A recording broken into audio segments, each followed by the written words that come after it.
Hi everyone, welcome back to my channel. Today's video is going to be my beauty college experience.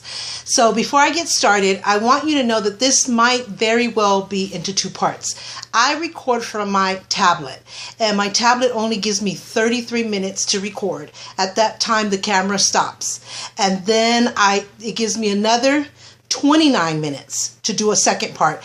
After that, I have to upload the video, wait for it to be completely uploaded to YouTube, then go in and delete it, and then free the space to do any more recording. So that's how I record now. I have a camera that I'm working on as far as trying to figure out how it can work for me, but for now it doesn't work for me. With the tablet I feel more comfortable. I could see myself, how I look, how things are looking as I'm recording, and so it works better for me. With the camera I have to turn around and I'm in the unknown of if it's getting a good angle, good lighting, this and that. So I'm working on that. I try to also try to record from my laptop where I can see myself as well as the tablet, but it's just the clarity in my laptop just doesn't seem to work for me.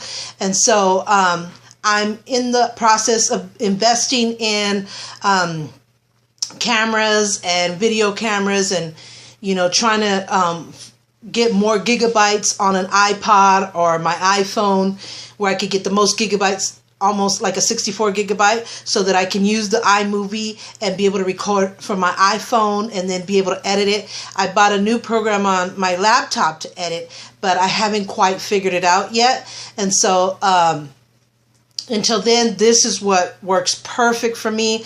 What you see is what you get. I don't edit the video. I don't have a program on my tablet to edit it right now, so you get the raw footage, so I have to make sure it's perfect as can be. And the only thing I edit is the picture of how it looks when you go to the video, the main picture, because sometimes it catches me like crazy faces, and I want it to be a nice face but something that represents what the video is about. So that's what I record off now and what I use. And so I really tried to do these videos in one slot, but unfortunately, depending on the topic, sometimes I have to do it in two and almost three parts sometimes. And I hate to do that.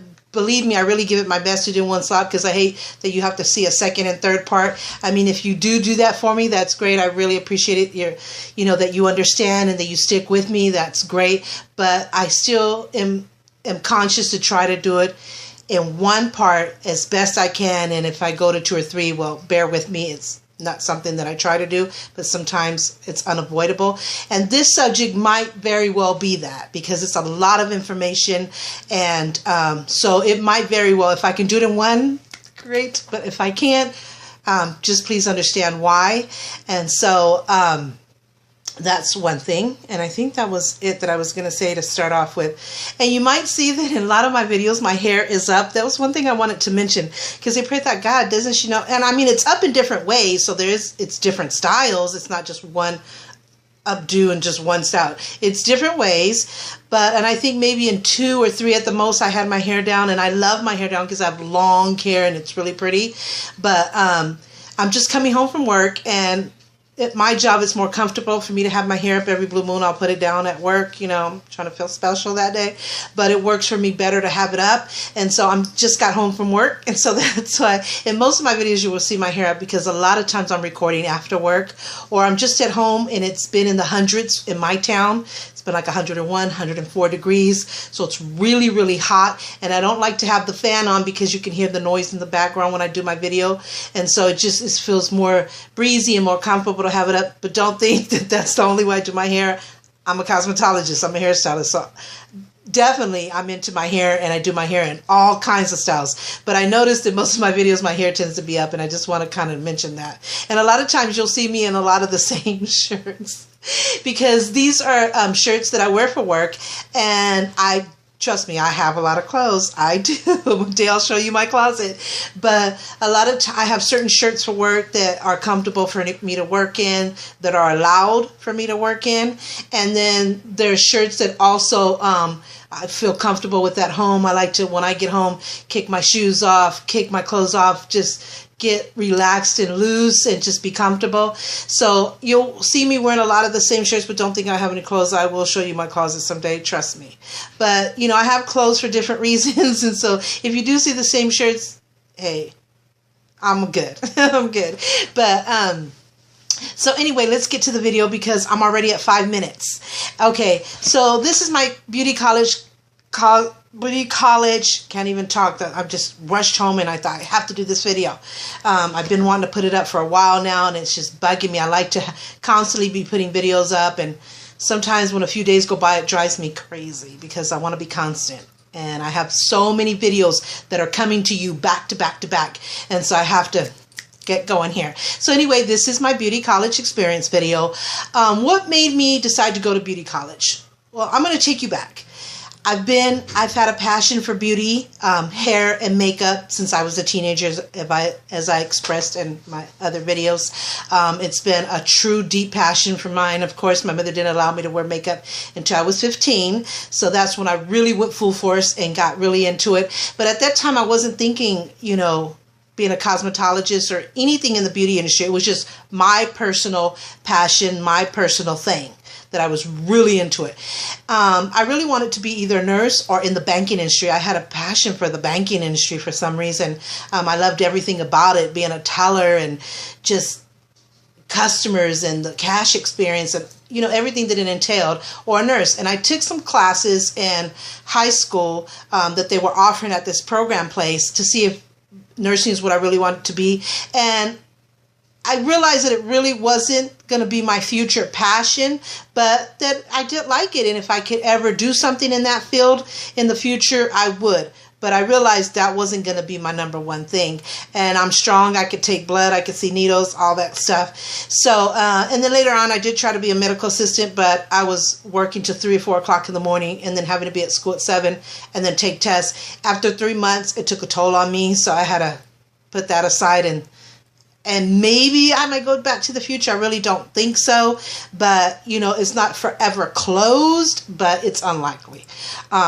So I tried that medical field, but I really was feeling the banking even more than that, way more than that, I should say. And I did. I got into the banking experience. There wasn't schools to go to have banking experience. You just had to hope that somebody would take you with whatever education you had, and they would be willing to train you. And that's what happened to me.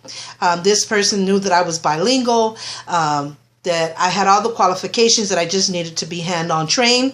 They took the time to do that, and I became an amazing teller, not to toot my own horn. But really, when you love something and it's your passion and you're dedicated and responsible, you put your all into it.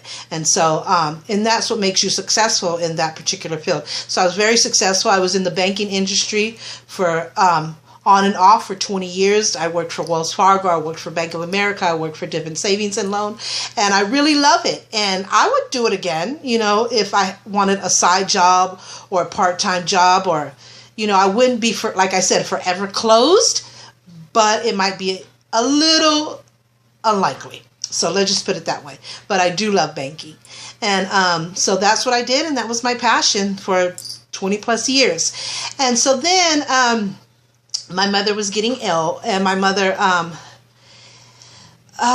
she wasn't able to really take care of my kids, and she's all I had in the town that I lived in. All my family was in the Bay Area. And so I had to get a job where I could work evenings and possibly even nights. And so I had to get into retail, which it was the customer and cash handling. So it was something pretty close to banking, but not as elegant per se, and not as passionate as I was for banking, of course. You know, banking, you have to be more educated, more knowledge, and it was just more of a passion of mine, and I did it for so many years. But so I had to go into retail where I worked, the hours could be flexible, and I could work evening, and I even went overnights for a while until my mother got better. Well, I ended up getting hurt in a certain company that I worked for. I won't say any names right now, but I ended up getting hurt. I hurt my back really bad where I had to have surgery, and big time surgery. And so I had to leave that. I did that for 3 years. And then I had to leave that and have surgery. But before that, my mom died. My mom, sadly, my best friend, and I don't want to get emotional here, but my mom passed away. in 98. And so as I was, and I was still in retail. And then I took some time off because I took my mother's passing really, really, really bad. And it took me a year to not get over it, because I'll never be over it, and I'll never stop missing her, and I'll never stop crying and hurting, and that's just the real. I'm giving it to you, keeping it 100. But you learn to be strong enough to go on with your life and make the best of it and enjoy your children and your husband and whatever your life is meant to be. And so it took me like a year to recover. And then I decided, God, I'm tired of just settling for less or just doing what I have to do because, like in this case, my mother was ill, or, certain job situations. I didn't have nobody to take care of my kids. Whatever the reason was, I was kind of not doing my passion because I had to do whatever it took to survive and live life. And so I thought, now that I'm on this break and I'm recovering and getting stronger, I want to do something that's truly, truly my passion, just like the banking was. There must be something that I am so good at and that I'm so passionate about. And boom, it was like a light bulb went off. I'm like, oh my God, I have been into this beauty thing since I loved it since I was a kid, but I was only able to do it at 15. Like I said, I was only allowed to do it when I turned 15. And I have been in it just personally like crazy. I was always into makeup, always different makeup designs, different makeup looks, different hairstyles. I was coloring my own hair, highlighting my own hair. I was into everything that was beauty, perfumes, just purses, even though you think of purses, but purse is feminine. It's a woman. It's makes you look good. It's an accessory that you put on. And so I loved anything and everything that meant beauty, that represented beauty, especially makeup and hair. And I was doing it for family and friends, and I was just had a really natural knack. I was really good at it. And so I thought, that's what I'll do. And my friend had just went to beauty college, and I was helping her, and I realized, because she didn't speak good English, and so I was kind of helping her, what the books were saying, and anything that she needed help in that I could help her. And I thought it was just like a light bulb. Oh, my nose is kind of running. That went off, and I thought, oh my God, this has been my calling. This really, in the inside, in my personal life, have been my passion. Why didn't I go before? And I guess I was just trying to explore other passions that were successful, and just trying to go according to what my life was. And sometimes you don't think about it. You're trying to go one passion at a time, or just explore your life, your options. And sometimes it takes years to finally that light bulb goes off. And at this time, I was probably, because I went to beauty college in 2001. So I was 37 when I went to beauty college, 36. And I finally decided, so I went and I researched it. We only have one in my town, which is the town I live in. And I researched it, what beauty college was all about, what was the education about, what you really learned, how much it cost. I'm sorry, my nose is really running on one side.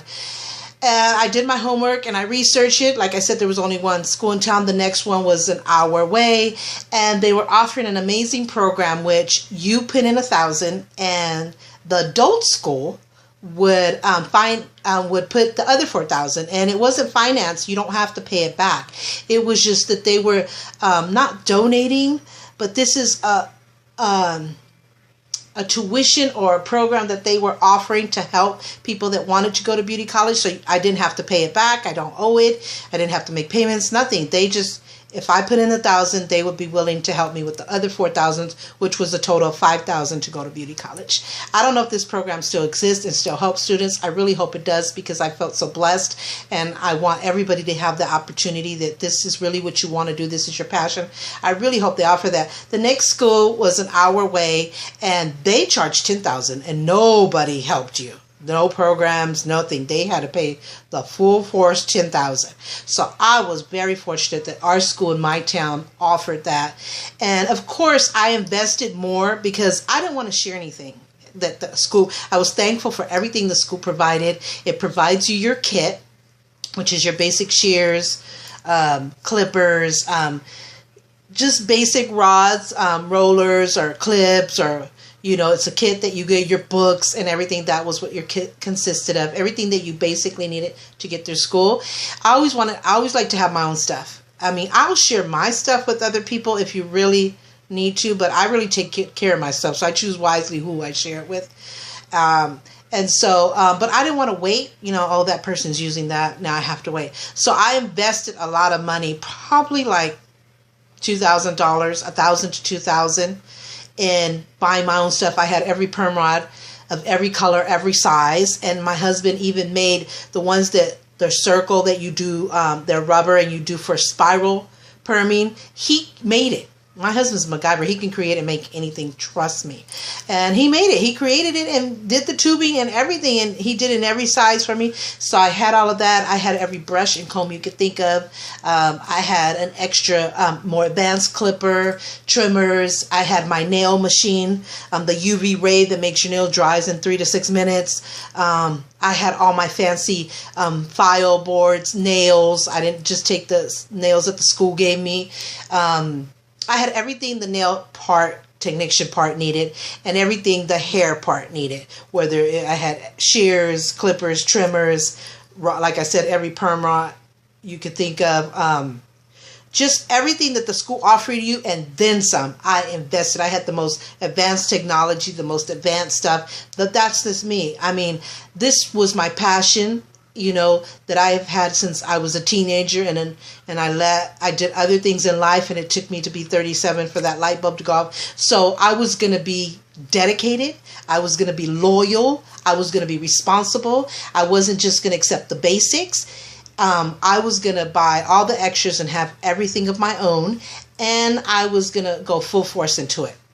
I wasn't going to accept the minimal grade. I wanted 100% on all the tests. We went through the book 3 times, the entire book 3 times, and on every test I got 100 because I studied, because this meant the world to me. And so I wasn't just as long as I pass. That's not how I work, and that's not how you really become successful, because if you have that attitude there, that's the attitude you're going to have when you go out into the work field.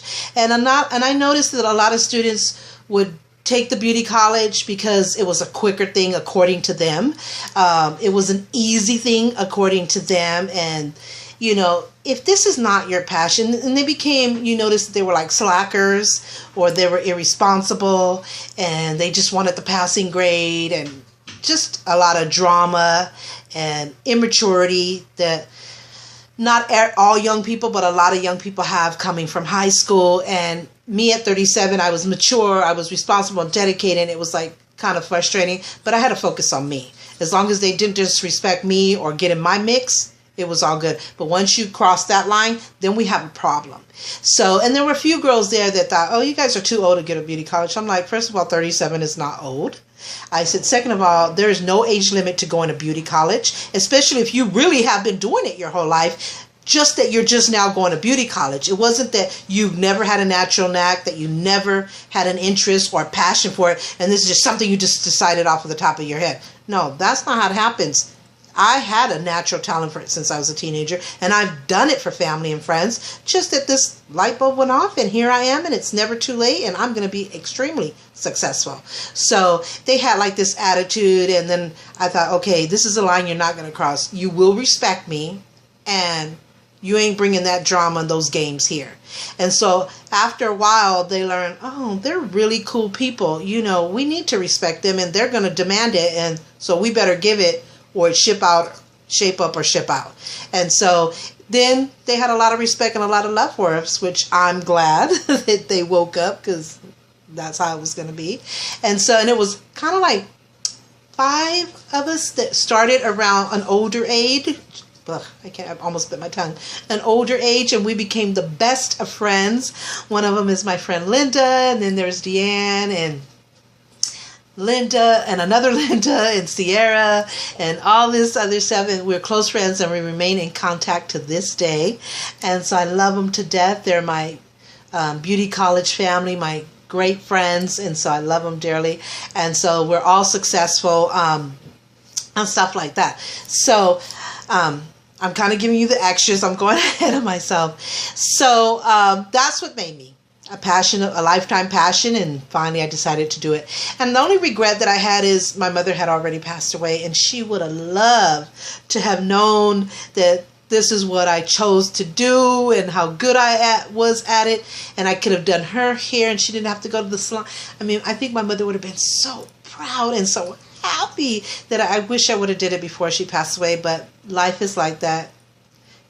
It is what it is, and it had to happen in the moment that it happened, and it wasn't meant to be. So I can only hope that from heaven she's watching down upon me and smiling and like, you go girl, I'm so proud of you. So anyway, how did I choose the school? I got some notes here because I don't want to forget anything, especially since I don't have that much time. I'm already at 20 minutes. Well, it was the only school here in UConn. It was the only school here. I was going to say a word and I really don't want to say that word, but it was the only school here in my town, and the next one that I explored was an hour away, and the difference from 10,000 to 1,000, and you got the other 4,000 given to you. And then I love the reputation of the school. I love what all that they believed in and educated you in versus what the other school was offering. So that's how I chose the school.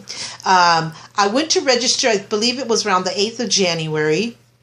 And I believe I started school in the middle, a week or so later after that, which is around my birthday. And I believe I started on my birthday. It was really weird because I ended up graduating on my birthday. So a year to the date, I graduated.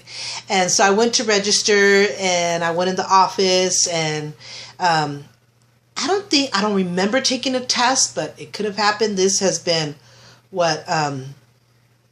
14 years ago. So, but I gave them all the information about me. I put in an application. They told me about the program. I just needed $1,000, so I gave them $1,000. And then when I went to school on the first day, I think that day or the next day, we got the kit and we opened our kits. And then we had to buy a rollabout, which you can put all your stuff in. We also had a locker, but you could put all your stuff and lock the rollabout. I bought mine at Sally's and stuff like that. So yeah, we got the kit.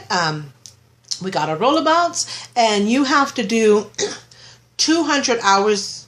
I believe it's 200 hours of theory class. You don't get to be on the floor with clients. You have to do 200 hours of theory, and that's learning the basics. You're going into the book. People think beauty college is not important or you don't have to be intelligent. You know what? That is so sadly mistaken. You have to learn chemistry, and chemistry is not easy. You guys know this. Chemistry is one of the hardest classes to take. Anatomy was the toughest class there. It was a 5-part test, and you had to know every nerve, every muscle, every bone, how to spell it correctly, what their purposes was, what the function was, what it was connected to. I mean, it had to be perfect, and it was a lot. I remember studying and going, oh my God. And I got it, and then I would be studying in my car on a stoplight. One stoplight, I would have it all down pat. The next stoplight, my mind went blank, and I almost felt sick studying for this test because, like I said, I had gotten 100 on every test, and this was the main big test, and I could not get less than 100. I was on a perfect rampage, and we were graded in school. Like A was 100%, so you got a B grade, a C grade, a D grade. F, you're failing. And I got an A. I was a top student, and I got an A, and I just couldn't fail my record. And so I ended up doing good. I did that test 3 times over, 100%. It was a 5-part test.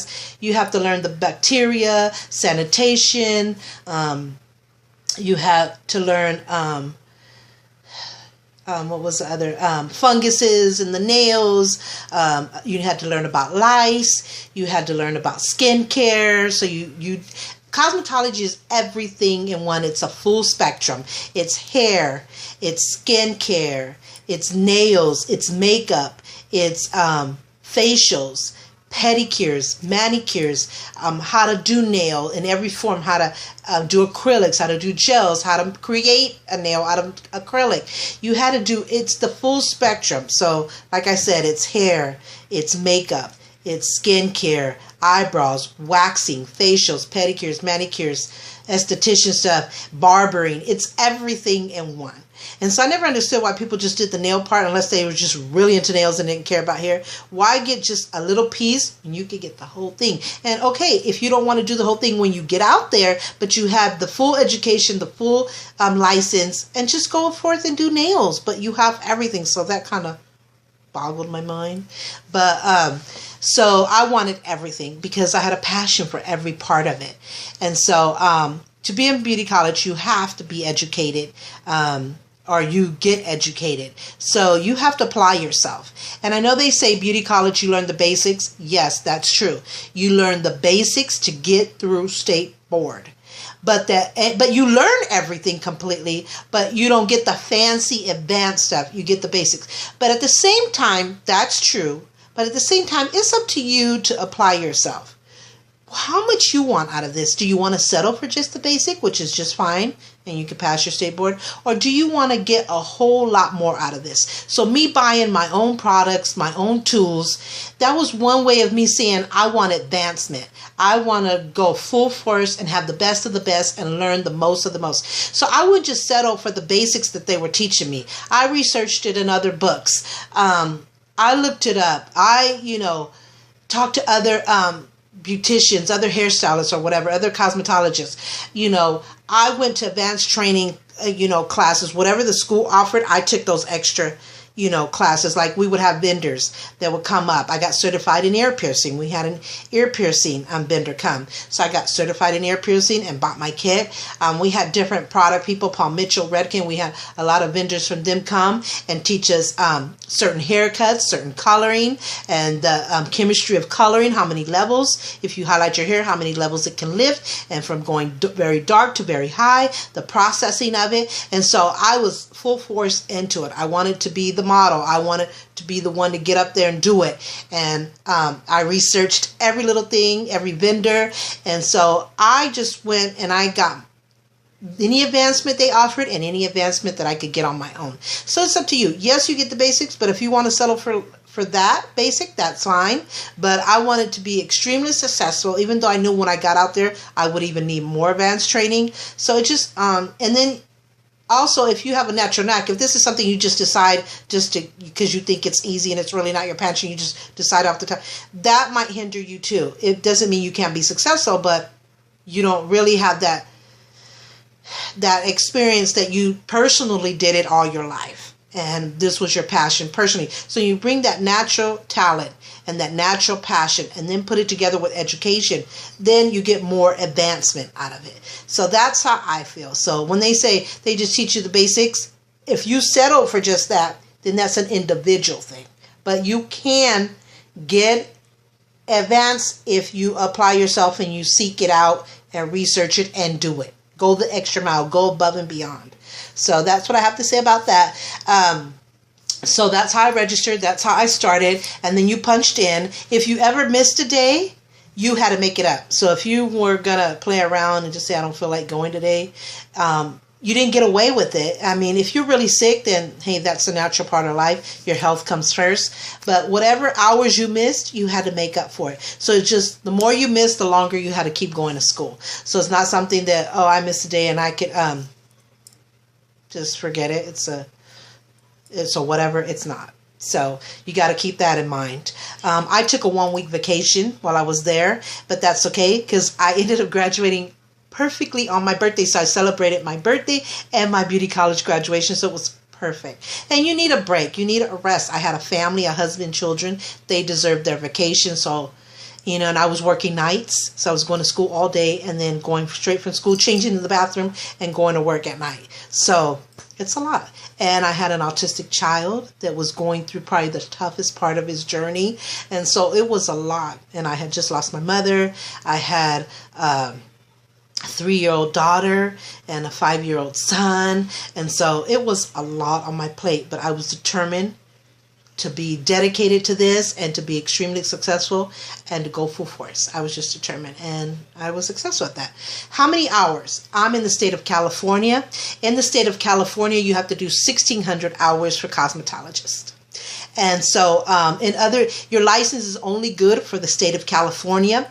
If you move to another state, you don't have to go to beauty college all over again. You just have to do a refresher course, and each state is different. I don't know how many hours they require you to go back to beauty college and just do a refresher. You don't have to do the whole thing all over again.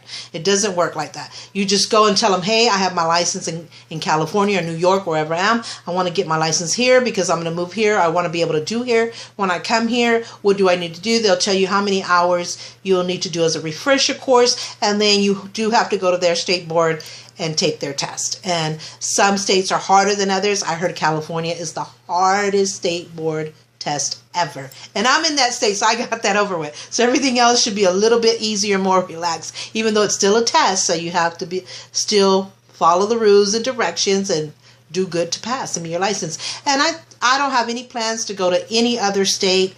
If I find one day that I'm in another state frequently, then I might consider it. But I love California. To me, it's the best state ever. I love everything about it. I was born here, raised here. I've lived here all my life. And I just think California is amazing. So for right now, it's not necessary. But if ever in life things changed and I found myself traveling a lot to another state, then yeah, I would do it because I want to be able to do hair when I'm out there.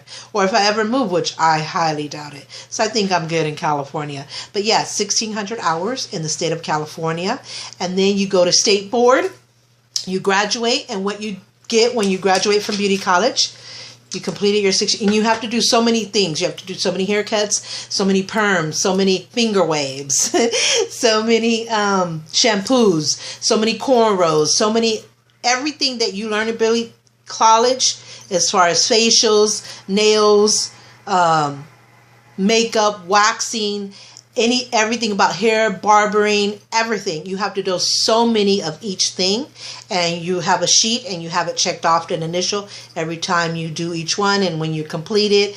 And like I said, first you do 200-hour theory in class. After that, you get to be on the floor. You have a student teacher or a teacher or the owner or whoever shadowing you who has a license. Make sure you're okay, you're breathing, you're relaxed, you're coming along good. If you need any help, you have any questions, you have someone shadowing you for a certain amount of time, and when they see you got this, they'll kind of let you do your own thing, and then if you need them, you can come get them, and they're always there to help and support you.